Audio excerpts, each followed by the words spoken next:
Hello and welcome to There's No Business Like, a podcast where friends and industry colleagues explore topics and interview leaders in our industry of professional theatrical touring. Hello and welcome back to There's No Business Like. I'm Katie Miller with Michigan Maven Creative Associates, and I am here with my friends, Kevin Maynard, coming at you from Tallahassee with opening nights at Florida State University. And Brian Zelmer from Bardavon Presents in Poughkeepsie, New York. And Danielle. Hi, it's Danielle Van Hook from the Alden in McLean, Virginia. And somewhere in the middle of the country, Josh. What's up? It's Josh Benson coming to you from Marion, Illinois. All right. Today, we are going to do our 2026 APAP Recap. So we are just a few weeks out from the conference in New York City, and we are just going to talk about our experiences, what went well, what didn't go well, showcases, other artists that we saw. So let's go ahead and dive right in. I mean, I'm not going to have a very favorable review on this, to be quite honest. I mean, I'll just get on top of that from the jump. But for me, APAP sort of fell short this year for a few different reasons. I think the app was incredibly difficult to use, but it also came out so late, along with showcases. And I understand that artists and agents are sending out those schedules as well. But by the time that I got that app, I mean, I had a lot of my showcase times booked up. I mean, so I saw one showcase inside the hotel. And it turns out that actually almost the entirety of things that I saw were not through APAP. I mean, they were through either under the radar or through another entity that wasn't connected there.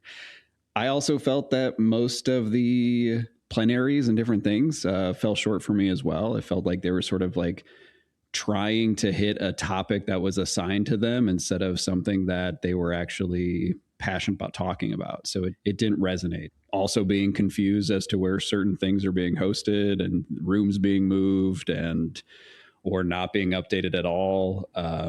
It was that aspect was frustrating for me. Overall, I had a great time in New York. Got a lot of business done. But I honestly feel that this year I could have done that without registering for APAP. Yeah, Kevin, I will echo the frustration around the sort of lack of information coming out before the conference. So I had the adventure of having no cell phone for my first 27 and a half hours in New York City. So we've talked in the past about how it's important to have your schedule ready and, do all that prep work.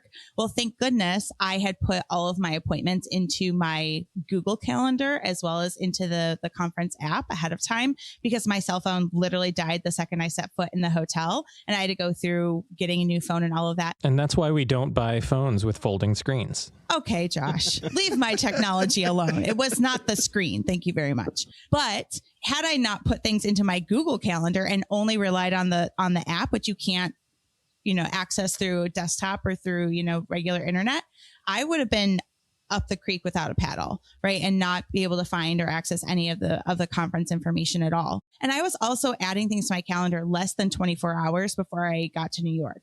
So the chance for me to print out a copy of my schedule just wasn't there, because I was still adding things last minute as things were coming into my inbox and things were being updated through APAP. So in terms of just the logistics of people being prepared to even go to conference, it was really much more difficult this year than it's been in past years. And we understand and we give a lot of grace to people because we know technology glitches, information is being added late, but it was a real bummer this year. I want to applaud APAP for actually changing platforms, because the old app and the old platform was terrible. And I have to wonder if the primary problem was the late implementation of this app and of this system for it to actually be fine-tuned and ready to go for the conference. I liked this app better than the old one, at least. Do I love it? No. But is it better than the old one? Yes. Swap card was a big problematic thing, and that was feedback that they had gotten for multiple years. And them switching to the new app was a way for them to attempt to make that right. Did it make it right? No, but I think that's primarily because of execution. I do have a lot of respect for the folks who are working at APAP and who are putting on this conference and working on this. I think my frustrations on all this come from that I understand it takes a lot to put these things together. My frustration is also compounded by the fact that it's not a cheap conference to attend. I don't think that it's an affordable conference to attend. And with the cost of membership and then the cost of registration on top of that, those frustrations get compounded by that. In addition to the app coming out late, professional development also came out incredibly late. And professional development came out mid-December, I believe. And I know that in the past, a lot of university presenters use professional development as part of their basis for attending. And without having any idea what the professional development is prior to the middle of December, it's really hard, especially in the middle of December, to get anything to happen at a university after that, before the first week of January. So I think that's one of the things that I was really disappointed in. And then again, with the room changes, I was on one of the panels and I got an update that the room was changing the night before the thing the next morning. And so if people had already put it into their schedules and said, and made a note for themselves saying, hey, this is where it's at, if you change it the night before, that makes it incredibly difficult for people to actually find where they're going and what they're doing. So I'm going to have a different take than all of you guys, and your experiences are valid and, for you, but I definitely have a much different take. But first, I just want to mention that I wasn't planning on going to APAP this year. I was trying to send one of my staff members who hadn't gone to a conference or gathering in a long time, and just trying to foster that connection again and getting connected with the colleagues. But unfortunately, she had a personal situation at home that she had to deal with, and last minute couldn't go. So I was a last minute sign up, literally not even a week before. It was days before that I signed up. So I missed all the changes or the lateness of everything because I kind of joined the process as it was being published. I did decide to go, and I'm glad I went because, yes, to Kevin's point, it is very expensive, and it's something for a nonprofit or anybody with a smaller budget to worry about. Are you getting the value for the amount of money you're paying for it? And I have to say I have. I consistently do. And was it the way it's served me in the past? No, but I also come from it as a former president of a consortium that would have, large gatherings. We'd have our retreat and our MAPAM gatherings, booking conferences, etc. I know, and APAP works the same way. It's a member organization. Yes, they have full-time staff that facilitate things, and yes, they did have some issues with communication and changes, last-minute timing issues. The app change, I agree with Josh that this app was a step towards the right direction, but because it was so late and because they were still getting a handle on it as the conference was starting, it didn't work out this time. But I think with more time leading up to it, it could be a much better thing, definitely, than SwapCard. I don't think anyone will disagree with that. But my point is that this service organization, this gathering, APAP, isn't just put together in a vacuum. They have a large committee of our colleagues, just like Max does, just like NCPC, just like all of the other ones. Pretty much almost all of them have a gathering of different arts colleagues that are planning and trying their best to put together the programming they need. And at first, I attended probably more sessions this year than I had in a long time. And I went sometimes just to support people I knew that were on the panel, just like I went to Josh's session. And it turned out that session was incredible, Josh. And I hope we get to talk about that. But I also attended other ones just because I noticed that this year was the first year where I feel like I'm on the other side of the hump of people knowing me and me knowing them. There were a bunch of years where like I couldn't turn a corner without someone saying, "Hey, Brian." And this year there were probably about 2/3 of the attendees that I didn't know because they were new. There were a lot of young people there, and that was really exciting to see. And I love meeting new colleagues. So that was really exciting. And going to these sessions is a great way. You sit down next to someone, you start chatting, you work together if there's like breakout sessions and stuff. And what I learned was all of these new colleagues were so excited and talking up how great the sessions were for them. Did I learn a lot from these sessions? Here and there, but not like I used to. And it just gives me the perspective of when I was new to the industry, the first 3 or 4 years, that was really important to me, those sessions, those learnings and everything else. And I would lean on people that were mid career people, as well as the legacy people that had all this wisdom to share, and I would learn from them. And now I know I'm the oldest one in this group, but we're all kind of the old pros now. And it's our responsibility, I feel, to now be in the room with these new colleagues, not because of the session as much that we're getting directly from the session, but because it's our responsibility to give back to the industry. That's how the industry, that's how APAP was always so successful, is because you have all these different people in different parts of their career coming together, and then you have different people getting different things from the conference. And I saw that in action and working, but you only get out of it what you put into it. That's how a membership organization works. So if it was bad for you, then I'm going to say, well, what didn't you put into it? So many people that complain, and I talk to them and try to grill them like, okay, what was the issue? It's like they wanted, well, APAP didn't give me this. They didn't do anything for me. And I'm like, well, what did you do for them? What did you do for the organization? What did you do for the membership? That would elevate this, that would make it better. And they would be like, well, I'm paying all this money. They should be doing something for me. But that's not how a membership organization works. And if that's what you're looking for, don't go to APAP. Find other things to do. Go to some place where you could just sit there and be a fly in the wall and absorb everything. But APAP is about giving and taking throughout the whole conference. And for me, I did that, and I got a lot out of it. And I saw all the people around me that were doing that got a lot out of it too. Was it different than past years? Absolutely. Were there problems? Of course. But I think that, given the situation, without getting into a lot of the stuff that kind of led up, the political things that led up to this conference, they had their issues this year they were facing. But I think despite it all, I think the vast majority of the new people that attended got a lot out of it and got a lot of value.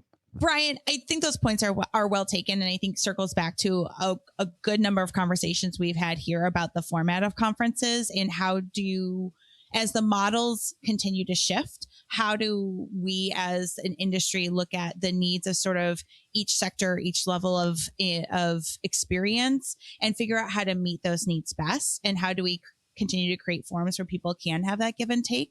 I had that experience you're talking about as a newbie years ago, attending my first conferences, but my needs are different now than they were when I was within my first 5 years of the industry, right? So as you grow in your experience, your perspective changes. So how do we meet the needs of those that have 5 years or less? How do we meet the needs of those that are mid-career? And then how do those that have 20 plus years experience contribute in a different way while still getting something out of it, right? So I think there's some big questions that need to be answered, and we all have to sort of collectively come together to think about that. I think we just all need to look at the conferencing models in general when it comes to those sorts of things, and the balance of PD versus affinity groups, and how are those things scheduled against each other, and so on and so forth. I heard so many people say, I want to go to these affinity groups because that's where I get the most interaction with my colleagues, the most ideas are shared, so on and so forth. But so many things are scheduled on top of each other. We're at 8 a.m. Stop with the 8 a.m. nonsense. Come on. I think your points are well taken, and I'm on board with most of that there. We've got to just rethink some of those things. I think that them scheduling against affinity groups and other things like that is a result of them attempting to not schedule it against Expo Hall, which was a heavy critique in the past. Yeah. Mm-hmm. But the time I spent in Expo Hall was excellent. It was buzzing. People were excited. There was lots of business happening, which is definitely a positive. But I will say, like, even for myself, like the PD session that I was a part of was scheduled directly against the Napama Town Hall, which I was supposed to present at as treasurer of Napama. Two different things that I'm supposed to speak at are happening at the exact same time, which I'm sure not a lot of people had that same experience. But for me, it was very frustrating. And that happens at every conference, but especially at APAP, because it's Disney World. There's too much. You can't do everything. And they have so many people. They can't accommodate everybody doing the same track. To Katie's point before, we're all there for different reasons at different points in our careers, trying to get different things out of it. So we're all going to be doing different things. And they do the best they can to schedule different tracks and things so that way people who want those can get to it. And I will say they had 3 distinct tracks this year that they attempted to label for you to kind of figure it out yourself. I don't think there was a good job communication wise of establishing, hey, here are the 3 different PD tracks available. And none of the things within those tracks were scheduled against each other. Each track was scheduled against the other one. But if you're picking a track and going through it PD wise, you don't have any conflicts of other PD that conflicts against the track that you want to follow. And so I liked a fair amount of what they did with PD this year. Well, and I think that makes sense, right? You're not going to like program the same track against each other. And, Brian's point, there's only so many hours in the day. The expo hall takes up a lot of it. I think what I heard frustration on was some of the affinity groups going at the same time because people have varying identities. And, then you have to pick, or like you had to go somewhere else. And, I think what's hard about APAP, and like it's bigger than a lot of the other ones, is that you kind of have to choose your adventure and then stick with it. Like you kind of like you have to make the hard choice because you can't do it all. And for a lot of people, it was like those affinity groups bumped up against like a showcase that they were going to go and see. The schedule that you make for yourself, especially when you go to this conference, is so important. And I don't think you necessarily realize that until you've done a number of them and have felt varying degrees of success. But that's also the biggest issue with all of it, goes back to the app and the release of scheduling. It's so important to schedule your time and allocate your time whenever you're at APAP. And I've always tried to do that before I take appointments, but that was not possible this year because of how late everything came out.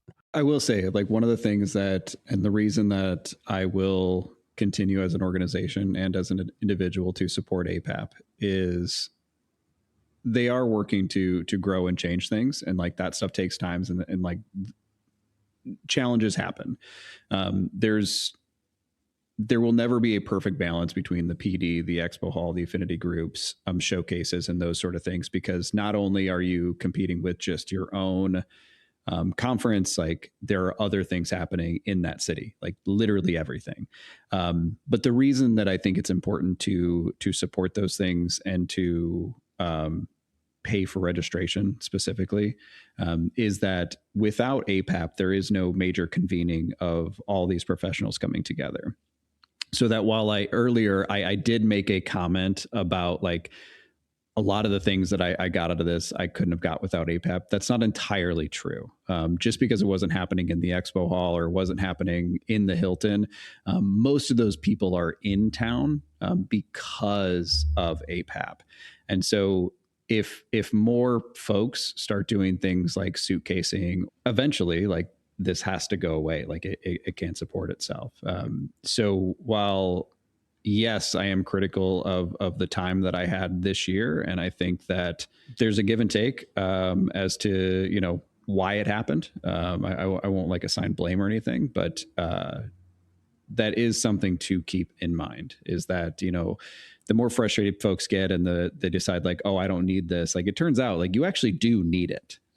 Even those large organizations who are like, oh, I don't need to have a booth here, but I can host something in my office. Like folks are in town because of that. That is 100% correct, Kevin. And the people that are in smaller organizations that cannot afford to go to APAP, they have opportunities in their state consortiums and other gatherings where people that went to APAP the idea is to bring it back and share. I mean, that's what our industry does great when we do great, is to share with each other and to prop each other up. We're not competing like other industries compete with itself. We are there to help each other because we all succeed when any of us succeed. Kevin, I'll echo your sentiments. Like as a small business owner that's only 18 months in, that was a huge financial commitment for me to go. But I made the conscious choice after a lot of budgeting and back and forth of making that commitment to go, because I do feel strongly as you do that like we have to show up and we have to be present and we have to support even through the rockiest of times, because these are the institutions that do convene us and bring us together. That might be a different equation for me in the future, but as of right now, like I will continue to prioritize memberships in organizations like APAP or TWA USA or my state consortium, because as much as they give me, I also need to give back. So no matter what your size, if you can continue to engage in some way, shape, or form, I would continue to encourage you to do so. While I have my frustrations, I'm actually glad that I have those frustrations because I got to attend. I was able to attend, but also some of those frustrations are because they are trying to change. It's not the same thing over and over. Like it's not, my frustrations aren't the same because this always happens, that sort of stuff. Let's pivot a little bit and talk about some of the positives. So we all actually did have a really good time in New York together and with our colleagues. I mentioned, I thought the expo hall, the time I was in there was really excellent. People were super engaged in doing business. I know we all saw some great artists. Danielle, you and I had some highlights with our youth and family colleagues. So let's talk about some of those quickly. And then I know there's some artist things, showcasey things we want to talk about too. Yeah. So the Youth and Family Forum on Friday morning was absolutely buzzing. There are times where I'm slightly unsure that I want to be somewhere at 9 a.m. But the truth is, like, there's no other room I'd rather be in with so many of the colleagues that we work with directly and indirectly, like throughout the year in the same place, and sharing a lot of our successes and a lot of the wonderful things that's happening in youth and family, but also being able to dig deeper on the challenges and the things that we're facing right now in the industry. And, we had some breakout tables that we got to hear a lot of different perspectives. And I think everyone, or almost everyone I sat with at those tables, were new to me, which is really exciting. A lot of times in that session, it's, a third to maybe even a little bit higher new colleagues. And, I personally think it's the best way to start the conference. It's just such a warm, now at this point, comfortable, friendly place. But I think if you were new and that was the first place you started, you would think conferences are the most amazing, but you would definitely have that vibe. And shout out to Sarah Saltwick for leading the charge on putting that together this year. It was a really great family forum. And then we also did youth and family showcases on Saturday morning, which again, all of the artists that showcase at Youth and Family hit it out of the park. I thought it was a really great session. We saw a wide variety of things in those 2 hours that we spent together with our colleagues seeing youth and family showcases. So the team that puts that together, also awesome. Special shout out to Joshua Holden, one of our friends, Danielle. He is so good at showcasing. And I think you set a really great example for the rest of the artists in the room of how to dial in your showcase, how to make that space and that room work for you, right? That little 10 by 10 stage. I was just so impressed with Joshua and the other artists that were there. I thought it was a really great representation of the field in a tiny little hotel half ballroom. Well, and connecting so many of our different hats, Joshua and one other artist, right? It was 2 artists are part of the TYA Development Collective this first year. And so that's also really exciting to see artists that are in that collective that we've supported in the first year of it, being able to bring their shows to APAP the next year. I mean, that's really what that collective is about. I'm sure we're going to link it in the notes. People can go. We're not going to go into that right now. But I mean, it's a sign that it's working, right?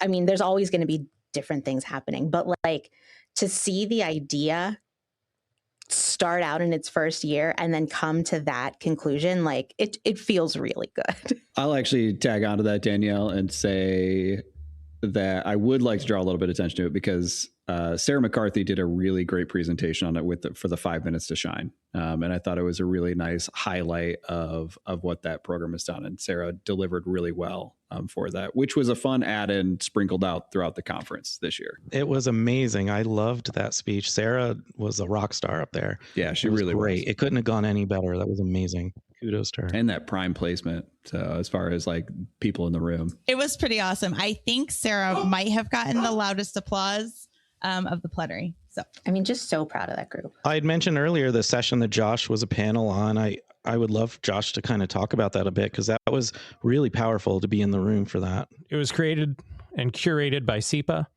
the Creative Independent Producers Association.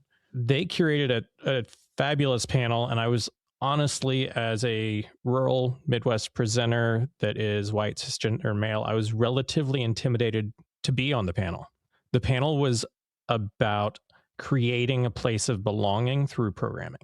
And while in the back of my mind, I always hope that I'm doing that really well, I don't know. And there were some amazing panelists up there with me. And so it was intimidating to step into. But we agreed as a panel that we would take questions all throughout and not do a separate Q&A session after. In turn, we only got through 2 or 3 of our 5 points that we were going to discuss because we were addressing the conversations that were brought up by the room itself and addressing the needs of the room.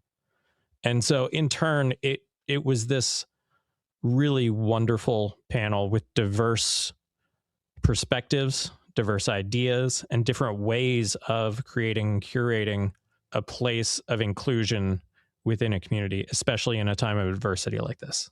And as an audience member, I just have to say, I loved that it was so audience driven, but like you said, there were a lot of different perspectives and sometimes disagreeing perspectives, but everyone was so not only just respectful, but supportive of one another, even if they had differing views.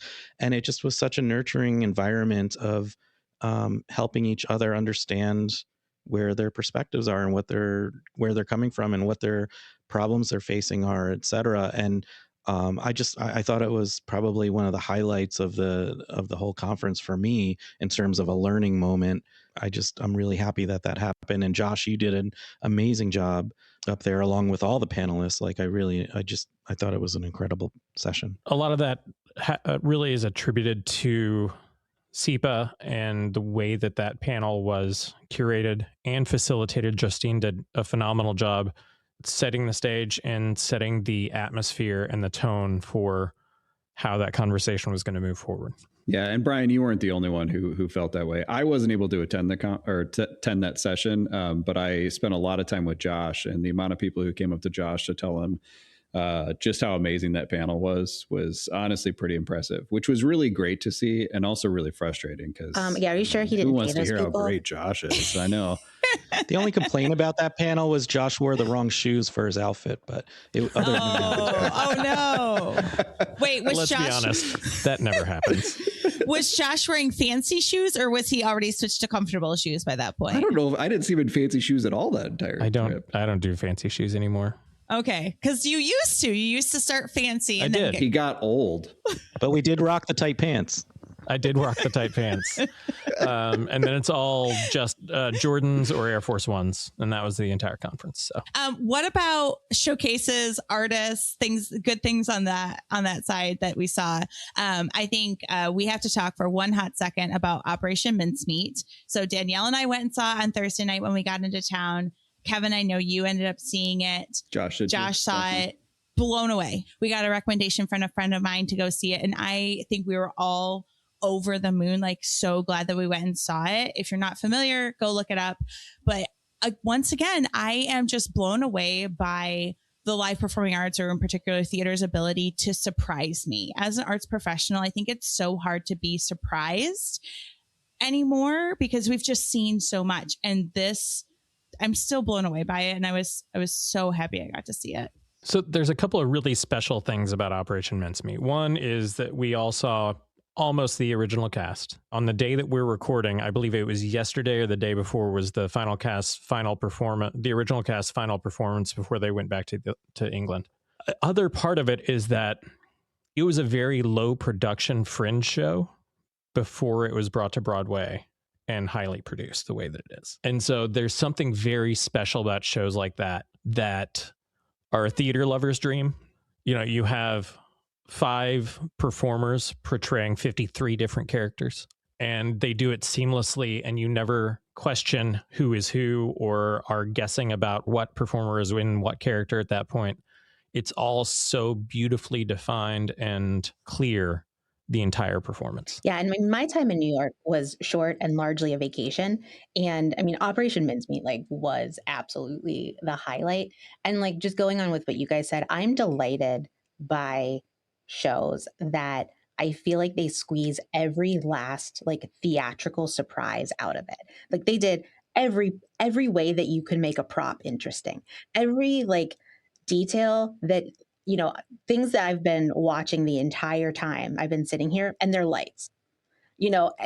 All of these secrets of things that are hidden in plain sight, and minimal sets that they can turn 3 different ways and make different places. To me, it's just a showcase of all the different ways that theater is such an incredible medium for storytelling. In addition to attending more sessions than I had in years, I've also attended more in-hotel showcases than I had in a very long time. And it's because for a bunch of years, it seemed like in every room, it was basically the same act, but a different company. And this year, there was a lot of variety, a lot of different things, not as many things. I mean, I'm not technically booking right now, so not as many things that I would necessarily book to my theater, but it was great to see a lot of the different types of things that are happening now, and that there's like I said, more variety and more types of art that's being created, a lot of new things, new projects, not just tribute. Nothing against tributes. I love tributes, but for a while, that's all there was, it seemed like.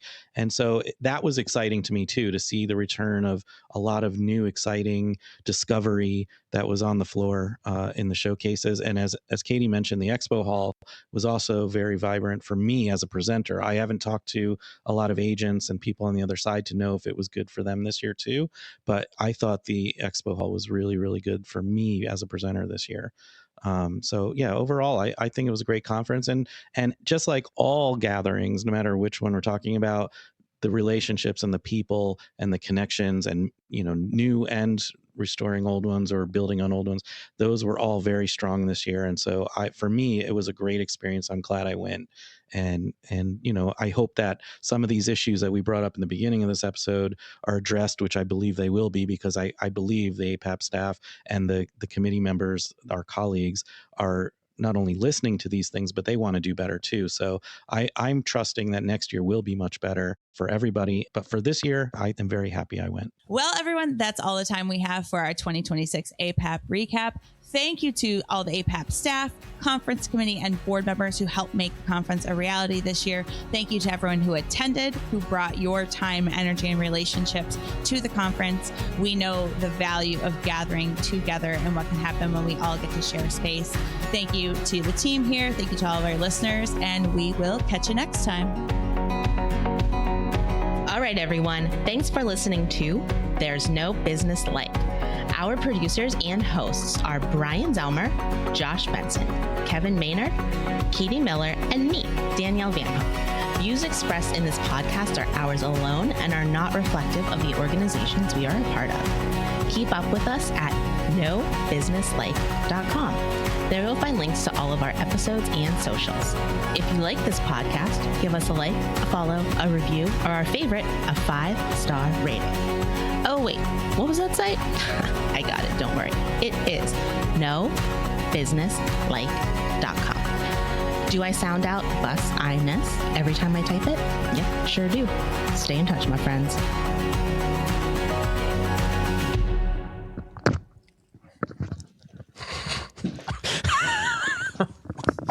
For the record, Brian literally just dropped his mic.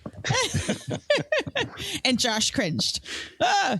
Wait, Air Force Ones. Are those a shoe? I thought it was an airplane.